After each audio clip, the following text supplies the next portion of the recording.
இயேசுவை நேசிப்பவர்கள் பைபிளை வாசிப்பார்கள். இந்த சேனலை பின்பற்றினால் ஓராண்டில் வேதாகமத்தை வாசித்து முடித்து விடலாம். ஃபாலோ பண்ணுங்க, சப்ஸ்கிரைப் பண்ணுங்க. ஆகாய் தீர்க்கதரிசியின் புஸ்தகம் 1ஆம் அதிகாரம். ராஜாவாகிய தரியு அரசாண்ட 2ஆம் வருஷம் 6ஆம் மாதம் 1ஆம் தேதியிலே கர்த்தருடைய வார்த்தை ஆகாய் என்னும் தீர்க்கதரிசியின் மூலமாய் செயல்தியேலின் குமாரனாகிய செருபாபேல் என்னும் யூதாவின் தலைவனுக்கும் யோத்சதாக்கின் குமாரனாகிய யோசுவா என்னும் பிரதான ஆசாரியனுக்கும் உண்டாகி அவர் சொன்னது என்னவென்றால், இந்த ஜனங்கள் கர்த்தருடைய ஆலயத்தை கட்டுகிறதற்கு ஏற்ற காலம் இன்னும் வரவில்லை என்கிறார்கள் என்று சேனைகளின் கர்த்தர் சொல்லுகிறார். ஆனாலும் ஆகாய் என்னும் தீர்க்கதரிசியின் மூலமாய் கர்த்தருடைய வார்த்தை உண்டாகி அவர் சொல்லுகிறார், இந்த வீடு பாழாய் கிடக்கும் போது நீங்கள் மச்சுப்பாவப்பட்ட உங்கள் வீடுகளில் குடியிருக்கும்படியான காலம் இதுவோ? இப்போதும் சேனைகளின் கர்த்தர் சொல்லுகிறார், உங்கள் வழிகளை சிந்தித்துப் பாருங்கள். நீங்கள் திரளாய் விதைத்தும் கொஞ்சமாய் அறுத்துக் கொண்டு வருகிறீர்கள். நீங்கள் புசித்தும் திருப்தியாகவில்லை, குடித்தும் பரிபூரணமடையவில்லை. நீங்கள் வஸ்திரம் உடுத்தியும் ஒருவனுக்கும் குளிர் விடவில்லை. கூலியை சம்பாதிக்கிறவன் பொத்தலான பையிலே போடுகிறவனாய் அதை சம்பாதிக்கிறான். உங்கள் வழிகளை சிந்தித்துப் பாருங்கள் என்று சேனைகளின் கர்த்தர் சொல்லுகிறார். நீங்கள் மலையின் மேல் ஏறிப்போய் மரங்களை வெட்டிக் கொண்டு வந்து ஆலயத்தை கட்டுங்கள். அதன் பேரில் நான் பிரியமாய் இருப்பேன். அதனால் என் மகிமை விளங்கும் என்று கர்த்தர் சொல்லுகிறார். அதிகமாய் வரும் என்று நீங்கள் எதிர்பார்த்திருந்தும் இதோ கொஞ்சம் கிடைத்தது. நீங்கள் அறுத்து வீட்டுக்கு கொண்டு வந்தும் நான் அதை ஊதி போடுகிறேன். எது நிமித்தம் என்றால், என் வீடு பாழாய் கிடக்கும் போது நீங்கள் எல்லாரும் அவனவன் தன் தன் வீட்டிற்கு ஓடிப்போகிறீர்களே, இது நிமித்தமே என்று சேனைகளின் கர்த்தர் சொல்லுகிறார். ஆதலால் உங்கள் மேல் இருக்கிற வானம் பனியை பெய்யாமலும் பூமி பலனை கொடாமலும் போயிற்று. நான் நிலத்தின் மேலும் மலைகளின் மேலும் தானியத்தின் மேலும் புது திராட்சரசத்தின் மேலும் எண்ணெயின் மேலும் பூமியில் விளைகிற எல்லாவற்றின் மேலும் மனுஷரின் மேலும் மிருகங்களின் மேலும் கைப்பாடு அனைத்தின் மேலும் வறட்சியை வருவித்தேன் என்றார். அப்பொழுது செயல்தியேலின் குமாரனாகிய செருபாபேலும் யோத்சதாக்கின் குமாரனாகிய யோசுவா என்னும் பிரதான ஆசாரியனும் ஜனத்தில் மீதியான அனைவரும் தங்கள் தேவனாகிய கர்த்தருடைய சத்தத்துக்கும் தங்கள் தேவனாகிய கர்த்தர் அனுப்பின ஆகாய் என்னும் தீர்க்கதரிசியினுடைய வார்த்தைகளுக்கும் செவி கொடுத்தார்கள். ஜனங்கள் கர்த்தருக்கு முன்பாக பயந்திருந்தார்கள். அப்பொழுது கர்த்தருடைய தூதனாகிய ஆகாய் கர்த்தர் தூதனுப்பிய வார்த்தையின்படி ஜனங்களை நோக்கி, நான் உங்களோடே இருக்கிறேன் என்று கர்த்தர் சொல்லுகிறார் என்றான். பின்பு கர்த்தர் செயல்தியேலின் குமாரனாகிய செருபாபேல் என்னும் யூதாவின் தலைவனுடைய ஆவியையும் யோத்சதாக்கின் குமாரனாகிய யோசுவா என்னும் பிரதான ஆசாரியனுடைய ஆவியையும் ஜனத்தில் மீதியான எல்லாருடைய ஆவியையும் எழுப்பினார். அவர்கள் வந்து தங்கள் தேவனாகிய சேனைகளுடைய கர்த்தரின் ஆலயத்திலே வேலை செய்தார்கள். தரியு ராஜாவின் 2ஆம் வருஷம் 6ஆம் மாதம் 24ஆம் தேதியிலே இது நடந்தது.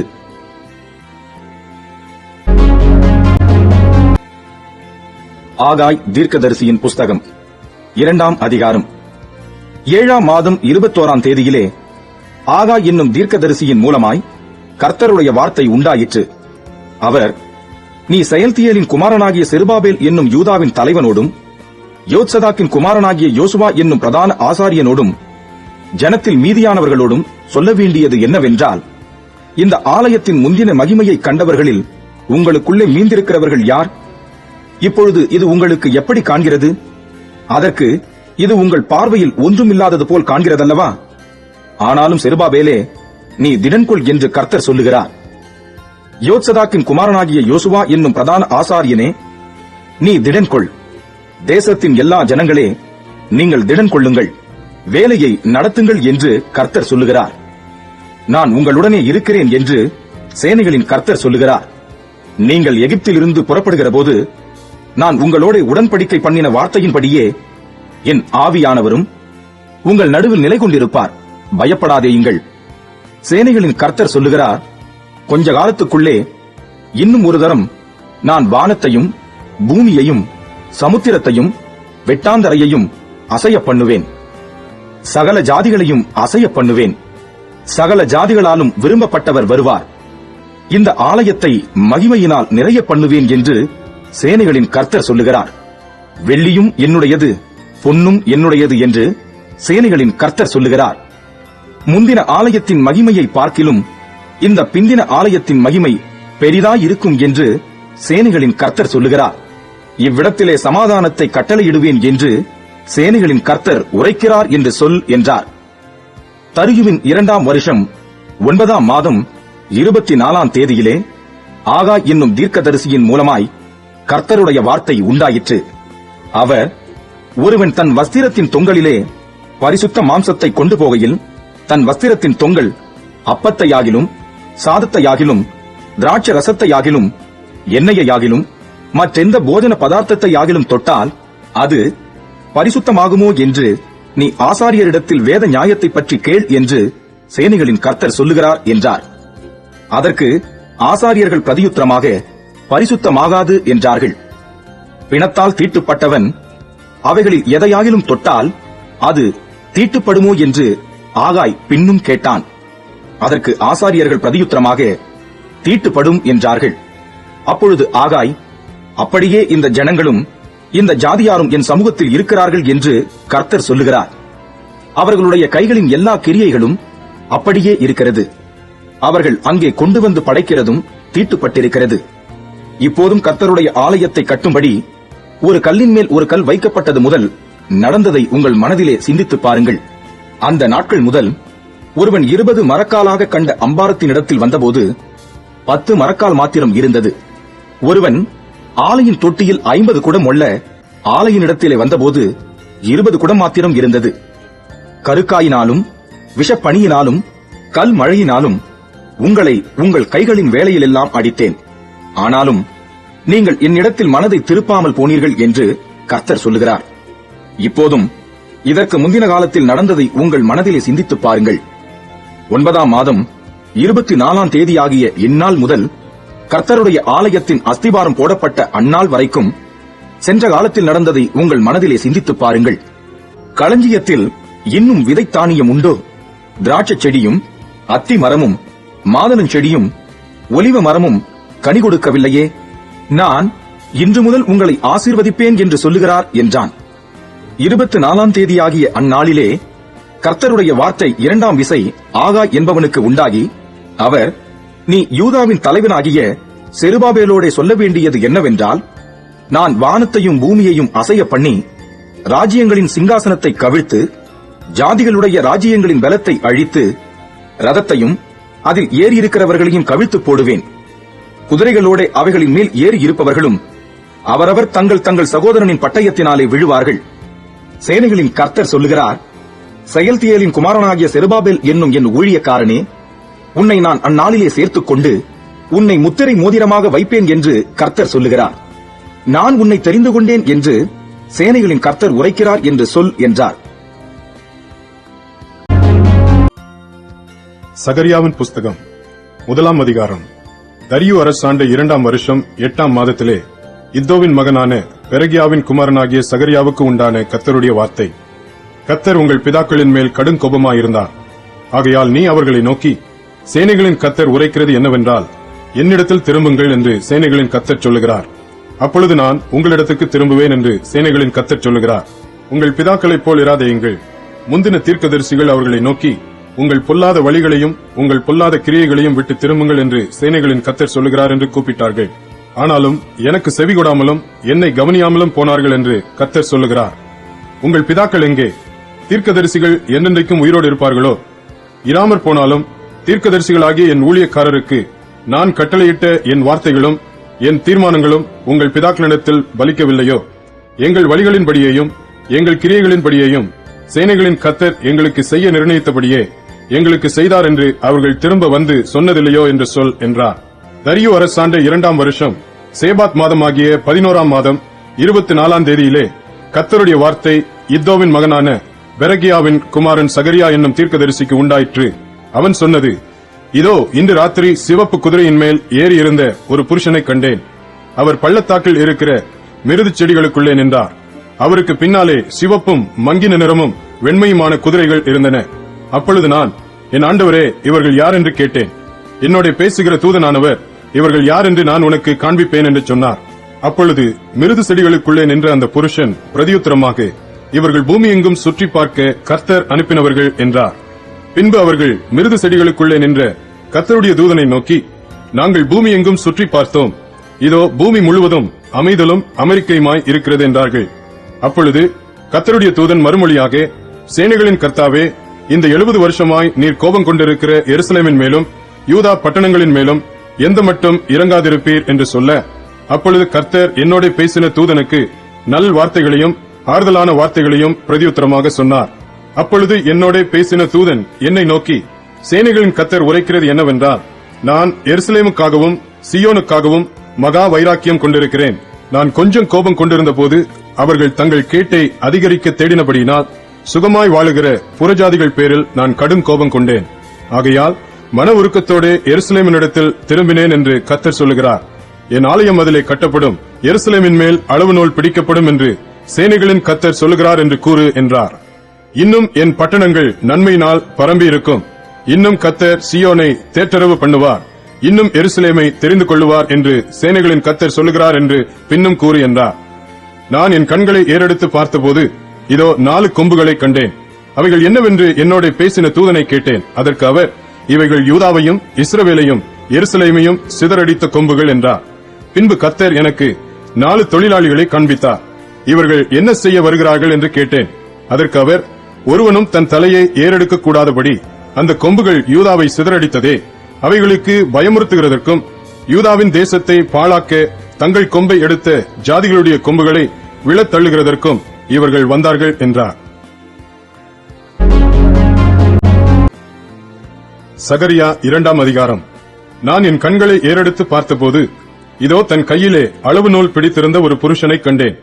நீர் எவ்விடத்துக்கு போகிறீர் என்று கேட்டேன். அதற்கு அவர், எருசலேமின் அகலம் இவ்வளவு என்றும் அதன் நீளம் இவ்வளவு என்றும் அறியும்படி அதை அளக்கிறதற்கு போகிறேன் என்றார். இதோ என்னோட பேசின தூதன் புறப்பட்ட போது வேறொரு தூதன் அவரை சந்திக்கும்படி புறப்பட்டு வந்தார். இவனை அவர் நோக்கி, நீ ஓடி இந்த வாலிபனிடத்தில் சொல்ல வேண்டியது என்னவென்றால், எருசலேம் தன் நடுவிலே கூடும் மனுஷரின் திரளினாலும் மிருக ஜீவன்களின் திரளினாலும் மதிலில்லாத பட்டணங்கள் போல் வாசஸ்தலமாகும். நான் அதற்கு சுற்றிலும் அக்கினி மதிலாயிருந்து அதன் நடுவில் மகிமையாக இருப்பேன் என்று கர்த்தர் சொல்லுகிறார். ஓகோ, நீங்கள் எழும்பி வடதேசத்திலிருந்து ஓடி வாருங்கள் என்று கர்த்தர் சொல்லுகிறார். ஆகாயத்து 4 திசைகளிலும் உங்களை நான் சிதறப் பண்ணினேன் என்று கர்த்தர் சொல்லுகிறார். பாபிலோன் குமாரத்தினிடத்தில் குடியிருக்கிற சியோனே, உன்னை விடுவித்துக்கொள், பிற்பாடு மகிமை உண்டாகும் என்று சேனைகளின் கர்த்தர் சொல்லுகிறார். உங்களை கொள்ளையிட்ட ஜாதிகளிடத்துக்கு என்னை அனுப்பினார். உங்களை தொடுகிறவன் அவருடைய கண்மணியை தொடுகிறான்.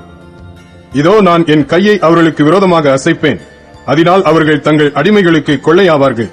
அப்பொழுது சேனைகளின் கர்த்தர் என்னை அனுப்பினார் என்று அறிவீர்கள். சீயோன் குமாரத்தியே, கெம்பீரித்து பாடு, இதோ நான் வந்து உன் நடுவில் வாசம் பண்ணுவேன் என்று கர்த்தர் சொல்லுகிறார். அந்நாளிலே அநேகம் ஜாதிகள் கர்த்தரை சேர்ந்து என் ஜனம் ஆவார்கள். நான் உன் நடுவில் வாசமாயிருப்பேன். அப்பொழுது சேனைகளின் கர்த்தர் என்னை உன்னிடத்தில் அனுப்பினார் என்று அறிவாய். கர்த்தர் பரிசுத்த தேசத்திலே யூதாவாகிய தமது பங்கை சுதந்தரித்து திரும்பவும் எருசலேமை தெரிந்து கொள்வார். மாம்சமான சகலமான பேர்களே, கர்த்தருக்கு முன்பாக மௌனமாயிருங்கள், அவர் தமது பரிசுத்த வாசஸ்தலத்திலிருந்து எழுந்தருளினார் என்று சொல் என்றார். சகரியா 3ஆம் அதிகாரம். அவர் பிரதான ஆசாரியனாகிய யோசுவாவை எனக்கு காண்பித்தார். அவன் கர்த்தருடைய தூதனுக்கு முன்பாக நின்றான். சாத்தான் அவனுக்கு விரோதம் செய்ய அவன் வலது பக்கத்திலே நின்றான். அப்பொழுது கர்த்தர் சாத்தானை நோக்கி, கர்த்தர் உன்னை கடிந்து கொள்வாராக. சாத்தானே, எருசலேமை தெரிந்து கொண்ட கர்த்தர் உன்னை கடிந்து கொள்வாராக. இவன் அக்கினி நின்று தப்புவிக்கப்பட்ட கொள்ளி அல்லவா என்றார். யோசுவாவோ வெனில் அழுக்கு வஸ்திரம் தரித்தவனாய் தூதனுக்கு முன்பாக நின்றிருந்தான். அவர் தமக்கு முன்பாக நிற்கிறவர்களை நோக்கி, இவன் மேல் இருக்கிற அழுக்கு வஸ்திரங்களை களைந்து போடுங்கள் என்றார். பின்பு அவனை நோக்கி, பார், நான் உன் அக்கிரமத்தை உன்னிலிருந்து நீங்க செய்து உனக்கு சிறந்த வஸ்திரங்களை தரிப்பித்தேன் என்றார். அவன் சிரசின் மேல் சுத்தமான பாகையை வைப்பார்களாக என்றார். அப்பொழுது சுத்தமான பாகையை அவன் சிரசின் மேல் வைத்து அவனுக்கு வஸ்திரங்களை தரிப்பித்தார்கள். கர்த்தருடைய தூதன் அங்கே நின்றார். கர்த்தருடைய தூதன் யோசுவாவுக்கு சாட்சியாக, சேனைகளின் கர்த்தர் உரைக்கிறது என்னவென்றால், நீ என் வழிகளில் நடந்து என் காவலை காத்தால் நீ என் ஆலயத்தில் நியாயம் விசாரிப்பாய், என் பிரகாரங்களையும் காவல் காப்பாய். இங்கே நிற்கிறவர்களுக்குள்ளே உலாவுகிறதுக்கு இடம் நான் உனக்கு கட்டளையிடுவேன். இப்போதும் பிரதான ஆசாரியனாகிய யோசுவாவே, நீ கேள். உனக்கு முன்பாக உட்கார்ந்திருக்கிற உன் தோழரும் கேட்க கிடவர்கள். இவர்கள் அடையாளமாயிருக்கிற புருஷர். இதோ கிளை எண்ணப்பட்டவராகிய என் தாசனை நான் வரப்பண்ணுவேன். இதோ நான் யோசுவாவுக்கு முன்பாக வைத்த கல். இந்த ஒரே கல்லின் மேல் 7 கண்களும் வைக்கப்பட்டிருக்கிறது. இதோ நான் அதன் சித்திர வேலையை நிறைவேற்றி இந்த தேசத்தில் அக்கிரமத்தை ஒரே நாளிலே நீக்கி போடுவேன் என்று சேனைகளின் கர்த்தர் சொல்லுகிறார். அந்நாளிலே நீங்கள் ஒருவரையொருவர் திராட்சை செடியின் கீழும் அத்திமரத்தின் கீழும் வரவழைப்பீர்கள் என்று சேனைகளின் கர்த்தர் சொல்லுகிறார் என்றார். நீதிமொழிகள் 23ஆம் அதிகாரம். நீ ஒரு அதிபதியோட போஜனம் பண்ண உட்கார்ந்தால் உனக்கு முன்பாக இருக்கிறதை நன்றாய் கவனித்துப் பார். நீ போஜன பிரியனாயிருந்தால் உன் தொண்டையிலே கத்தியை வை.